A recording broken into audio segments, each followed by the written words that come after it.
بسم اللہ الرحمن الرحیم۔ آج میں آپ کے سامنے درود شریف کا صیغہ عرض کر رہا ہوں۔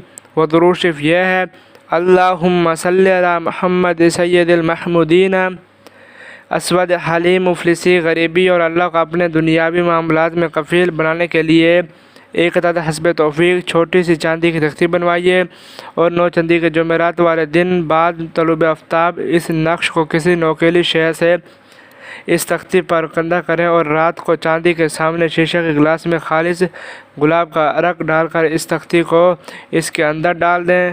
صبح اس تختی کو نکال لیں اور اس میں موجود عرق پی جائیں۔ پھر روزانہ کسی مخصوص وقت اس درود مبارک کو حروف ابجد کی تعداد میں ورد کریں، اور اسی تختی کو اپنے سامنے رکھ لیا کریں۔ جب سارا ورد کر چکیں تو اس محمود کو 2 مرتبہ پڑھیں، اور اس تختی کو چوم کر اپنی آنکھوں سے لگائیے، اور قمیض کے سامنے والی جیب جہاں دل ہوتا ہے وہاں رکھیں۔